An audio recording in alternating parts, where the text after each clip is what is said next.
चटोया के रूप में इलेक्शन करवाती है और इलेक्शन के रूप में आपसे वोट डलवा के वही चटोया पकड़ा देती है और आप वोट डाल के और फिर 5 साल के लिए सो जाते हो, फिर सर खर्रा के लेते हो। इसलिए इलेक्शन माने चटोया। ये नेता बदलने से, पार्टी बंदी करने से, जाति बिरादरी के झगड़े करने से, ये नेता हटाओ वो नेता हटाओ, ये लाओ वो लाओ, ये करने से आपके जीवन में कल्याण होने वाला नहीं है। आपका कल्याण तो तब होगा जब धरती माता की दूध आपके मुंह में गिरेगी। मतलब नोट, मतलब वोटरशिप का कानून, मतलब वोटर पेंशन का अधिकार, मतलब राष्ट्रीय साझी संपत्ति में वोटरों का हिस्सा आपके खाते में मिले। मतलब ये कि जो कानूनों की पैदावार है वो आपको मिलनी चाहिए, जो लोकतंत्र का ढांचे से जो नोट छपती है वो आपको मिलनी चाहिए। और ये कानून बनवाने के लिए इस धरती पर एक विश्वात्मा पैदा हुए, भगवान कृष्ण के अवतार के रूप में, जिन्होंने सन 2005 में पार्लियामेंट को ललकारा था और ये कहा था कि all voters as a dividender of public property, it means all voters as a shareholder of the national note. देश में जो सरकारी संपत्ति के रूप में नोट छप के आता है वो नोट वोटरों के खाते में मिलना चाहिए।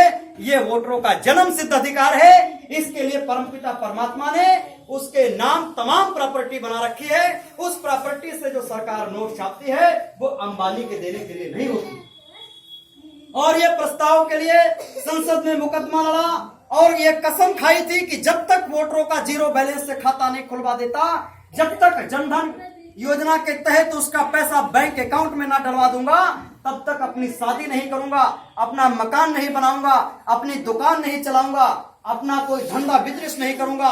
आज वो 52 साल की हो गए, 52 साल के होने के बावजूद भी आज तक देश और दुनिया की खातिर इतनी विभत्स परेशानियां झेल रहे हैं। ये संसार को वास्तविक एक भगवान के द्वारा भेजी गई उसकी असली मां के रूप में उपहार हमको मिला है। इसलिए मेरे भाइयों, ये मामला आज नया नहीं है, सन 2005 से उठा था। आज वो कहां तक पहुंच चुका है। आज केवल विश्वात्मा के संकल्प की ताकत थी जो आज हर वोटर को जीरो बैलेंस से खाता खुल गया कि नहीं। एक जमाना था जब ये लोग प्रचार करते थे तो लोग कहते थे ये तो असंभव, सबके खाते कैसे खुल जाएंगे, सबको पैसा नहीं मिलना चाहिए, सबको पैसा मिलेगा तो ऐसा संभव नहीं है। दुनिया में बड़े कम लोग ऐसे होते हैं जो किसी चीज का आविष्कार करते हैं और ज्यादातर लोग होते हैं जो उसका बहिष्कार करते हैं। जेम्स वाट ने कहा होगा कि मैं पूरी दुनिया में रेल चला के दिखाऊंगा, तब लोगों ने कहा होगा ऐसा तो असंभव। लेकिन संभव हुआ कि नहीं? संभव हुआ। जब दिल्ली के अंदर मेट्रो बिछाई गई तो पूरी धरती के बड़े बड़े इंजीनियरों के साथ मीटिंग हुई।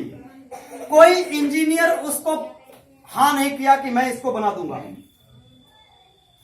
पढ़े लिखे तो सभी थे ना, लेकिन एक ऐसा आदमी निकला, श्रीधर ने कहा कि आप ये काम मुझ पे छोड़ दो, दिल्ली की बात छोड़ो, मैं पूरी धरती पर जमीन के नीचे ट्रेन चला दूंगा। क्या मेरे और आपके बस का था? इसलिए पॉलिसी जिसके दिमाग में होती है उसके लिए सब कुछ संभव होता है, और जिसके दिमाग में पॉलिसी नहीं होती वो कहते हैं ऐसा कैसे हो जाइए। हमने अभी जो कहा ना हर वोटर को 1.5 लाख रुपए महीने मिल सकता है, तो बड़े बड़े गणितिक लोग अभी गणित लगा के और उठ के चले गए।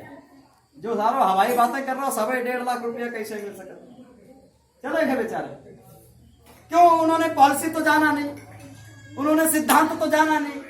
वो सोच रहे कि आज तक तो 18 पैसा नहीं मिले, ये आदमी हर महीने 18,000 रुपए महीने दिलाने की बात कर रहा है। ये लोग ऐसे ही होते हैं, जैसे श्रीधर के अलावा जितने भी वैज्ञानिक और इंजीनियर थे वैसे होते हैं। वो पढ़े लिखे तो होते हैं, लेकिन उनके बस का जमीन के अंदर मेट्रो चलाने का नहीं होता। हाँ, अगर चल जाएगी तो बैठ सब जाएंगे। अभी जो विरोध कर रहे हैं कि नहीं 18,000 रुपए कैसे मिल सकता है, और अगर मिलने लगे तो लेने सब पहुंच जाएंगे। सही है ना? इसलिए मेरे बंधुओं, धरती पर अगर आप सुख का निशानी चाहते हो, सुख प्रदान कर लेना चाहते हो, सुख की प्राप्ति चाहते हो, मोक्ष पाना चाहते हो, वैकुंठ चाहते हो, भगवान